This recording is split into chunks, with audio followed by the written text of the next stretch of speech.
یہ معین شخص جو دجال ہوگا اس کے بارے میں بھی ایک تو بالکل متفق علیہ چیزیں ہیں. نمبر ایک کہ وہ شخص ہے، قطعی ہے، یقینی ہے، اس کا حلیہ بھی حضور صلی اللہ علیہ وسلم نے احادیث کے اندر بیان کیا ہے. دوسری بات یہ کہ اس کے ہاتھ میں قوانین قدرت، گویا کہ تسخیر کائنات گویا کہ نقطۂ عروج کو پہنچ چکی ہے. تمام اختیارات الہی تقریباً اس کے ہاتھ میں آ چکے ہوں. جو بڑے سے بڑے معجزے اللہ تعالیٰ نے نبیوں کو دیے ہیں وہ معجزے کر کے دکھائے گا. وہ مردہ کو زندہ کرے گا، مردہ لوگوں کی افواہوں کو لے کر آئے گا، ان کی روحوں کو، اگرچہ جھوٹی روحیں ہوں گی، وہ شیاطین جن ہوں گے جو ان کا بھیس بدل کر آئیں گے، لیکن یہ کہ وہ لوگوں سے کلام کریں گے. یہ اسپرچولیزم جو اپنی انتہا کو پہنچا ہوا ہے یورپ میں اور مغرب میں، یہ در حقیقت اسی کا ایک مظہر ہے. وہ کھلے بیابان کو کہے گا جہاں بالکل ٹکیل جو ہے وہ صحرا تھا، گل و گلزار کر دے گا جب چاہے گا. جب چاہے گا جہاں چاہے گا بارش برسائے گا. فاصلہ اس کے لیے بے معنی ہوگا. اس کی سواری وہ ہوگی کہ جس کے دونوں کانوں کے درمیان فاصلہ 80 ہاتھ کا ہوگا.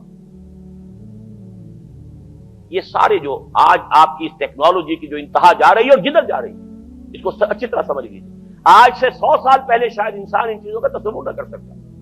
وہ کوئی سواری ایسی بھی ہو سکتی ہے جس کے دو کانوں کے درمیان کا فاصلہ جو ہے وہ 80 ہاتھ کا ہو. آپ کے یہ سارے جیٹس جو ہیں وہ کیا ہیں؟ ان کے ریڈارز جو لگے ہوئے ہیں، دونوں کان ہیں ان کے. اس کا ایک قدم اگر مدینے میں ہوگا تو دوسرا بیت المقدس میں ہوگا. اس کی آواز پوری دنیا میں سنی جائے گی. سنی جا رہی ہے کہ نہیں؟ یہ ساری قدرت، ساری قوتیں، تسخیر کائنات کلیتاً ایک آدمی کو چیر کر دو ٹکڑے کرے گا، دونوں ٹکڑوں کو علیحدہ کرے گا، ان کے درمیان چلے گا اور پھر ان دونوں کو جوڑے گا اور کھڑا کر دے گا. احادیث میں ساری موجود ہے. سرجری جدھر جا رہی ہے کوئی عجب نہیں کہ وہاں تک آدمی پہنچ جائے. فریز کر کے تو یہ معاملہ اب ہو ہی سکتا ہے، لیکن یہ کہ ابھی اگلا اور قدم کیا ہوگا کچھ نہیں کہہ سکتے. یہ چیزیں تو ہے متفق علیہ. البتہ کچھ معاملات کے اندر احادیث میں کچھ اختلاف پایا جاتا ہے اور یہ مشکلات الحدیث میں سے. اور میں بھی چونکہ اس مسئلے میں اب تک بھی کسی درجے میں، ابھی قطعیت کے ساتھ میں کوئی بات نہیں کہہ پا رہا ہوں، لیکن اب چونکہ گمان غالب کے درجے میں ایک رائے تک پہنچ چکا ہوں، اس لیے میں نے آج اس بات کو آپ تک پہنچانے کے لیے یہ عنوان اختیار کیا. اس لیے کہ حدیث میں جو آتی ہے تفاصیل، اس سے معلوم ہوتا ہے کہ یہ دجال دو دجل کرے گا. یا تو وہ دو دجل کرنے والے دو دجال علیحدہ ہیں، یا یہ دونوں دجل کرنے والا شخص ایک ہی ہے. بس یہ مسئلہ ہے کہ جو آج تک مجھ سے حل نہیں ہوا تھا، اب تک کہنا چاہیے آج تک نہیں.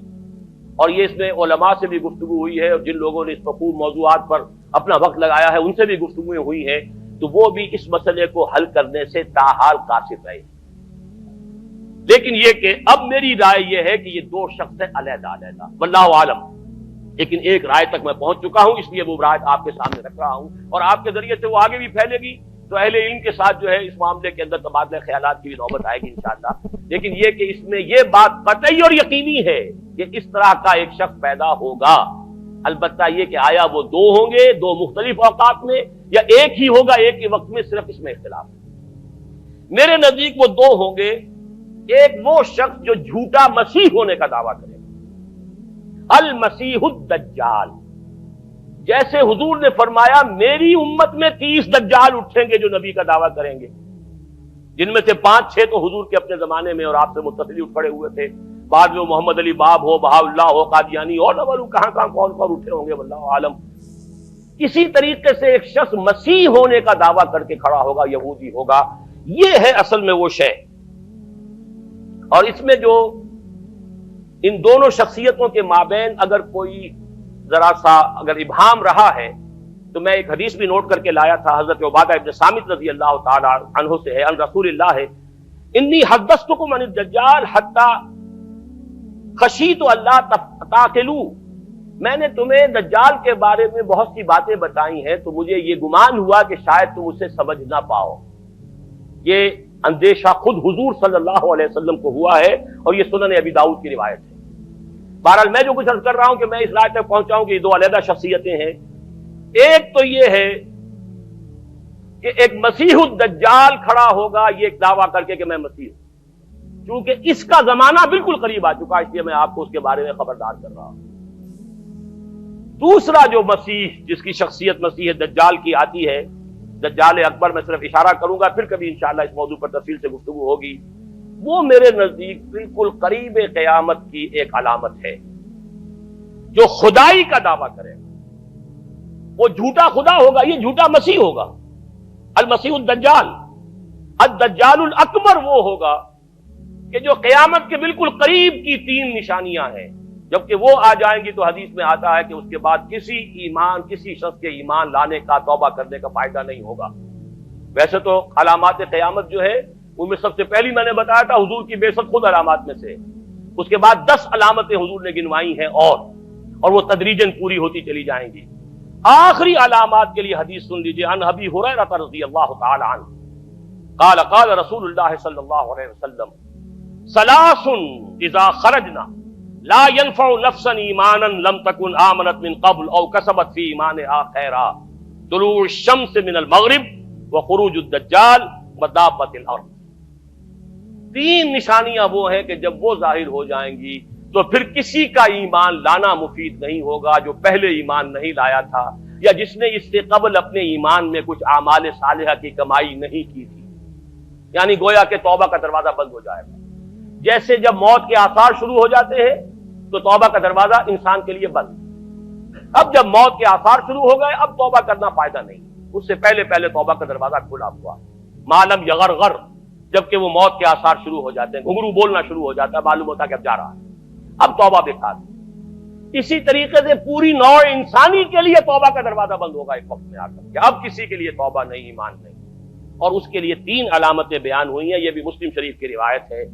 آپ نے فرمایا 3 چیزیں وہ ہیں کہ جب وہ ظاہر ہو گئیں تو پھر کسی کا ایمان لانا جو اس سے پہلے ایمان نہیں لایا تھا اور اپنے ایمان میں اس نے کچھ اعمال صالحہ کی کمائی نہیں کی تھی، اب قتل مفید نہیں ہوگا اس کے لیے ایمان لانا. وہ 3 نشانیاں ہیں. طلوع الشمس من المغرب، سورج مغرب سے طلوع ہوگا. نظام شمسی میں کوئی اختلال ایسا ہوگا کہ جس سے سورج بجائے مغرب سے نکلے گا. وہ خروج الدجال ودابۃ الارض، ایک زمین سے کوئی چوپایا برآمد ہوگا. بعض احادیث میں آتا ہے کہ مروہ کے قریب سے وہ برآمد ہوگا جو گفتگو کرے گا انسانوں سے. یہ بالکل خرق عادت، یعنی وہ چیزیں کہ جن کا کوئی تعلق اب اسباب جو ہے دنیا کے ان سے کوئی تعلق نہیں ہے، کوئی فزیکل لا سے تعلق نہیں ہے، وہ بالکل معجزے ہوں گے، خرق عادت ہوگا. اور خروج دجال، وہ دجال جو خدائی کا دعویٰ کرے گا، اور حدیث میں آتا ہے کہ بہت کم لوگ ہوں گے کہ جو اس کے سامنے رک سکیں گے. اکثر و بیشتر جو کمزور ایمان والے لوگ ہوں گے وہ اسے خدا تسلیم کر کے اس کی پرستش شروع کر دیں. میرے نزدیک یہ آخری چھلنی ہوگی جو لگائی جائے گی اہل ایمان کو ایک طرف کرنے کی، اور یہ قیامت کی نشانیوں میں سے، آخری نشانیوں میں سے ہے.